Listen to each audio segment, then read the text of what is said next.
من عمل صالحا من ذكر أو أنثى وهو مؤمن فلنحيينه حياة طيبة আল্লাহ পাক ডাক দিয়ে বলছেন, আমার পৃথিবীতে যেই ব্যক্তি নারী হোক আর পুরুষ হোক যদি নেক আমল করে, পুরুষ হইয়া নেক আমল করে যেই পরিমাণ সওয়াব পাবে, একজন নারী সেই আমল করে একই সওয়াব পাবে।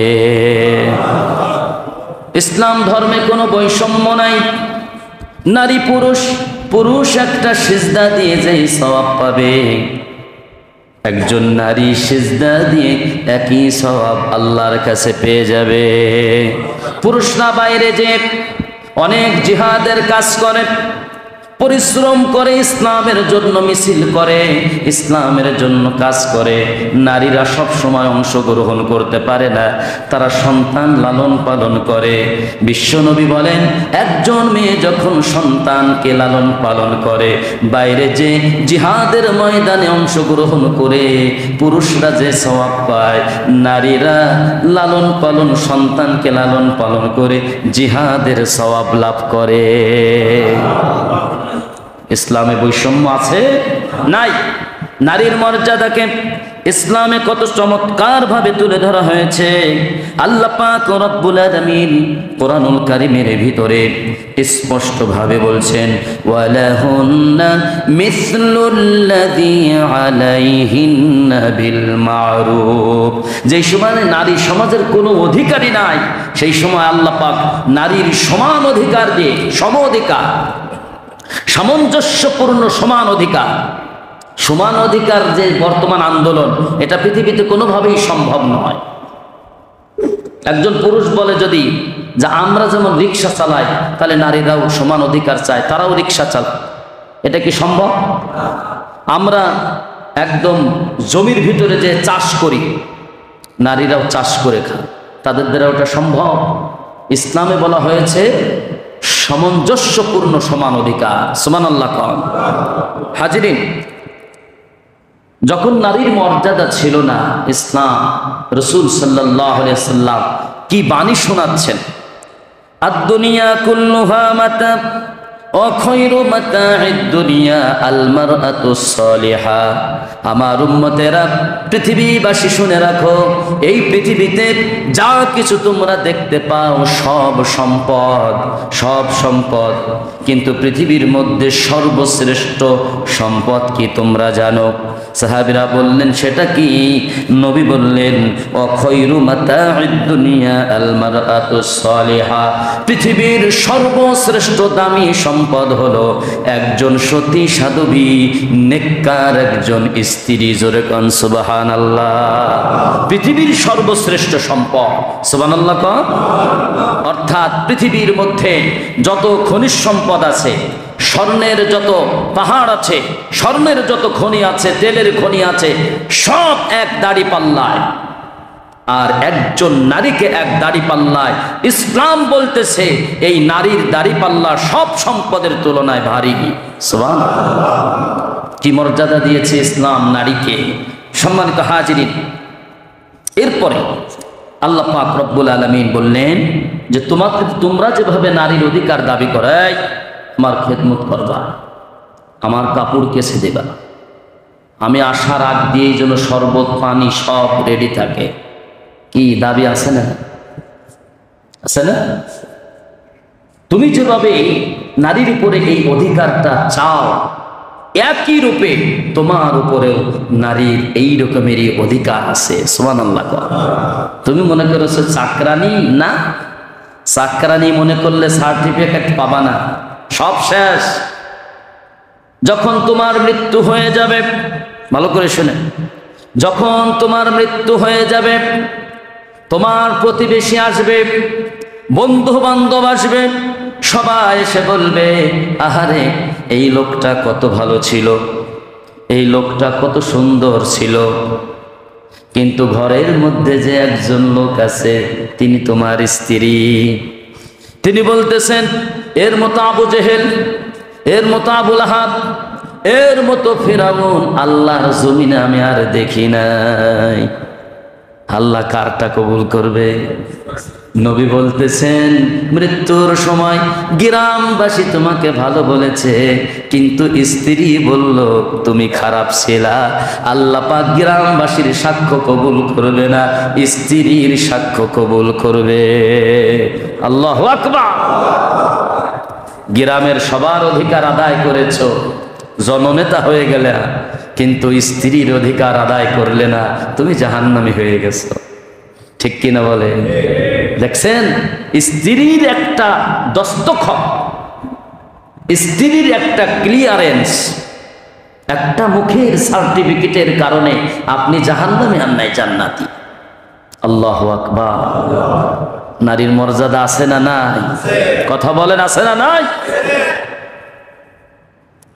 আমি মনে করেছি সে আমার চাকর। চাকর নয়। আলাইহিন্না বিল মারুফ। তুমি যে রকমের অধিকার রাখো স্ত্রীর প্রতি, স্ত্রী উঠুক একই অধিকার রাখে। তুমি যে 5 স্টার হোটেলে ঘুরছো, প্রায় কতদিন, 10 বার গিয়েছো, 20 বার গিয়েছো বন্ধু বান্ধবদের সাথে 5 স্টার, একবারও তোমার স্ত্রীকে ওখানে নাও নাই, অধিকার নষ্ট করেছো। তোমার স্ত্রী সন্তানকে নিয়ে একবার সেই সমপরিমাণের জায়গায় ঘুরে আসা, এটাই হলো ইসলামের শিক্ষা। সুবহানাল্লাহ। নিজে পোশাক পরিধান করতেছ 5,000 10,000 টাকা দামে, স্ত্রী তোমার উপরে অধিকার রাখে, একই লেভেলের পোশাক তোমাকে দিতে হবে স্ত্রীকে।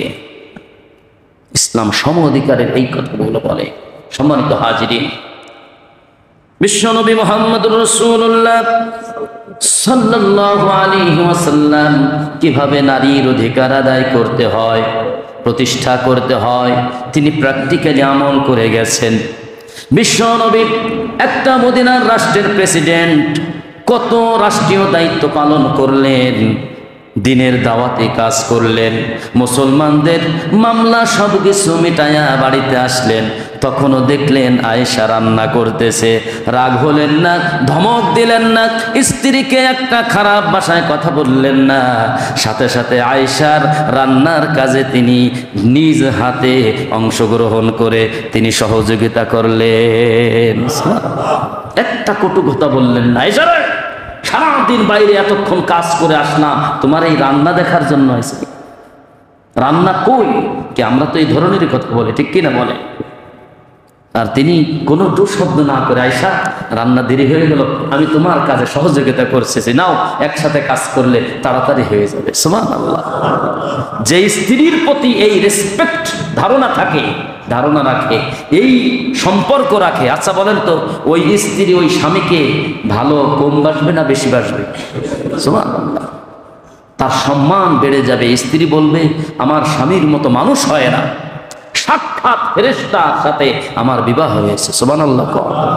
এ ধরনের কথা বলবে। সম্মানিত হাজিরিন, এজন্য ইসলাম দিয়েছে নারীকে সবথেকে উচ্চ মর্যাদার আসন এবং সবথেকে মানসম্পন্ন অধিকার।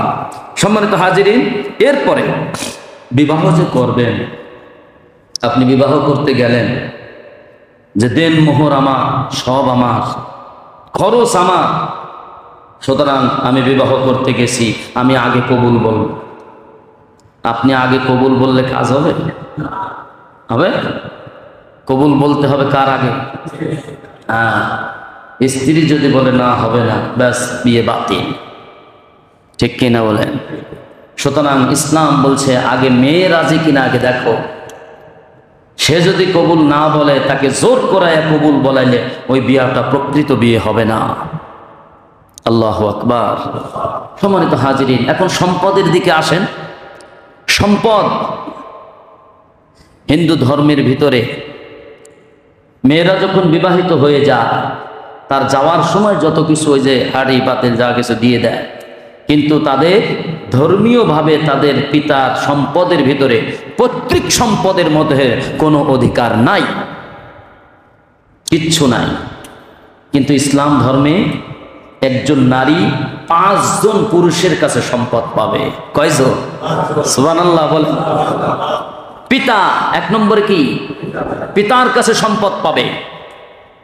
2 নম্বরে তার ভাই, আপন ভাই সম্পদ পাবে।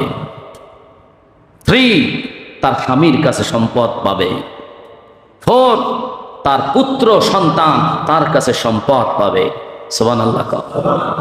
তার আব্বাজান মারা গেছে, সম্পদ তো তার ভিতর থেকে পেয়েছে। তার মার যদি কোনো সম্পদ থাকে, যে আব্বাজান মার নামে 1 বিঘা 2 বিঘা সম্পত্তি রেখে গেছেন, আচ্ছা বলেন ওই যে মেয়ে মার ভিতরে, মার ওই সম্পদের ভিতরেও আছে না নাই? দিস ইজ ইসলাম। 5 জায়গায় দলিল করে আল্লাহ পাক রব্বুল আলামিন একজন মেয়েকে সম্পদ দিয়েছে। সুবহানাল্লাহ। কিন্তু তার খরচ করার কোনো জায়গা দিয়েছে? বলুন। সব খরচের দায় দায়িত্ব পুরুষদেরকে দিয়েছে। আল্লাহু আকবার। নারী খালি সম্পদ কামাবে আর মুঠ ভরে রাখবে। কিন্তু আফসোস হলো আমরা তো সেই ইসলাম, প্রতিষ্ঠিত ইসলাম এটা পাইনি। এই জন্য এর ফলপ্রসূ কিছু পাই না। এই ফল, ইসলাম যে এত অধিকার দিয়েছে, এটার বাস্তবায়ন আমরা সমাজে দেখতে পাই না। কারণ কি? ইসলাম তো সেভাবে কায়েম নাই। ঠিক কিনা বলেন? কায়েম নাই দেখে বছরের পর বছর, যুগের পর যুগ বোন এসে ভাইয়ের দরজায় দাঁড়ায় থাকে আর বলে, যা আমার বাপের সম্পত্তিতে, তুই আমার বোন, তোর কোনো অধিকার নাই, যা সব। বছরের পর বছর দূর দূর করে বোনকে তাড়িয়ে দেয়। এমন ভাইও আছে না নাই? ইসলাম যদি থাকতো খালি ইশারা দিবে, আমার ভাই আমার সম্পদ দেয় না। এই যে না বলাটা দেরি আছে, সম্পদ আদায় করে দিতে দেরি হবে না। সুবহানাল্লাহ।